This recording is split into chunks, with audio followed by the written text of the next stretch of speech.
لو كل شوية بتفتحي التلاجة ومش عارفة ليه، لو بتلاقي نفسك بتاكلي كميات كبيرة من غير ما تكوني جعانة، ولو بعد ما تخلصي أكل بتحسي بالذنب أو حتى ممكن تعيطي، ولو أوقات بتحسي إنك فقدتي السيطرة على نفسك تماما، ده معناه إنك ممكن تكوني بتعاني من حاجة اسمها اضطراب الأكل الشره، أو اللي بنسميه كمان إدمان الأكل أو البنج إيتينج. النهاردة هنتكلم عن الموضوع ده بالتفصيل. هشرحلك يعني ايه اضطراب شراهة الطعام، وازاي بيبدأ وليه بيحصل، وايه علاقته بالنفسية، وازاي نخرج منه بطريقة صحية ومن غير جلد ذات خالص. وكمان هقولك على أنسب نوع دايت ممكن يساعدك تخرجي من الدوامة دي من غير ما تحسي بالحرمان أو الضغط. خليكي معايا لآخر الفيديو، علشان الفيديو ده ممكن يغير لك علاقتك بالأكل تماما وعلاقتك بجسمك كمان.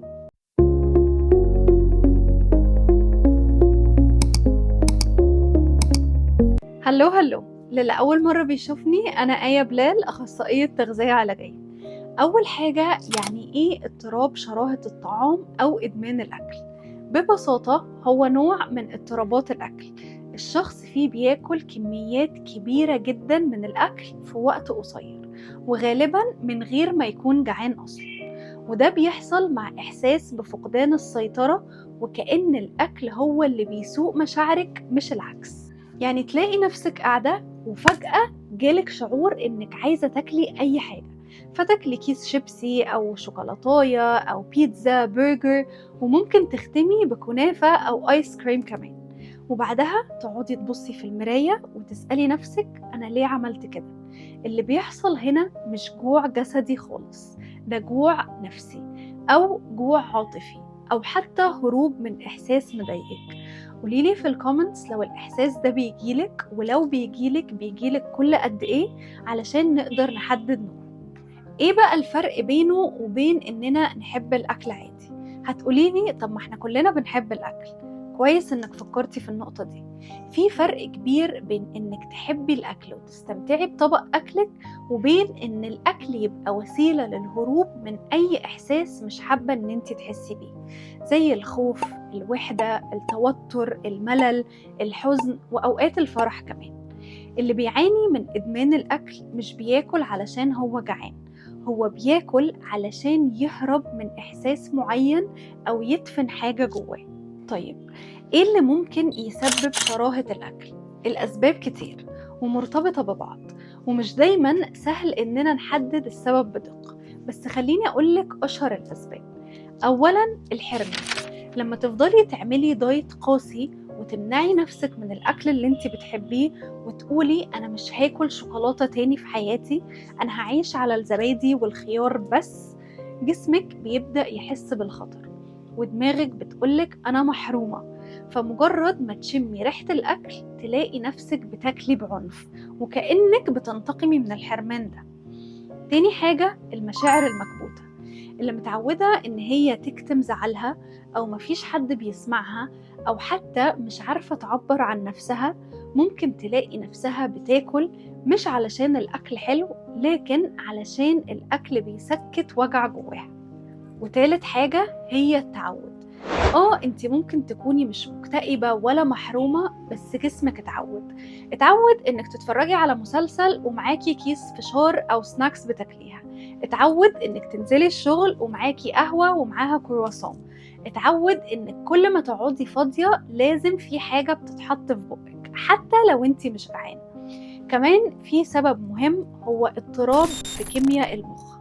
بعض الدراسات قالت إن في تشابه بين استجابة المخ للسكريات واستجابته للمخدرات. يعني الدماغ بتتفاعل مع السكر بنفس الطريقة اللي بتتفاعل بيها مع النيكوتين أو الكوكايين، وده بيخلي الشخص فعلا يحس بإدمان حقيقي للأكل، وخصوصا الأكل العالي في السكريات والدهون. يعني هل ده معناه إن إدمان الأكل زي الإدمان الحقيقي؟ في تشابه كبير جدا من الناحية النفسية. الشخص اللي بيعاني من البنج ايرينج غالبا بيحس بالذنب بعد الأكل، وبيحاول يخبي اللي هو بيعمله، وممكن ياكل في السر أو يخبي أكل في شنطته، وبيبقى عنده إحساس إنه فقد السيطرة خلاص ومش عارف يوقف. والأكتر من كده إنه ممكن يعاني من نوبات اكتئاب ويدخل في دوامة جلد ذات، بيحس إن هو ضعيف وإنه ما عندوش إرادة، وده مش حقيقي. دي مش مسألة إرادة خالص، دي مسألة احتياج حقيقي لعلاج نفسي وغذائي متكامل. في بنات كتير من اللي اتعاملت معاهم واللي كانوا بيشتكوا من شراهة الأكل بيبقى دايما في وراهم قصة إحباط متكرر، أو تجربة تنمر بسبب وزنهم، أو حتى تربية فيها ضغط وتريقة على شكلهم وجسمهم. في ناس كتير كانت بتتعاقب بالأكل أو بتكافئ نفسها بالأكل. لو جبتي درجات حلوة يلا بينا نخرج وناكل بيتزا، لو زعلانة هاتلها شوكولاتة تفرحها. وكبروا وهم مقتنعين إن الأكل هو الحل، في حين إن الأكل المفروض يكون وسيلة لحياة صحية، مش إن هو علاج نفسي. طيب إزاي نبدأ العلاج؟ أول حاجة لازم تفهمي إن أنتي مش لوحدك، وإن اللي بتحسي بيه ليه تفسير وليه حل كمان، وإن أنتي مش ضعيفة أو مفيش منك أمل زي ما الناس أو دماغك بيحاولوا يقنعوكي. وتاني حاجة، ما تبدأيش أبدا بدايت قاسي. اللي بيحاول يعالج الشراهة للأكل بإنه يحرم نفسه تماما بيزود المشكلة مش بيحلها، لأن الحرمان بيولد الانفجار.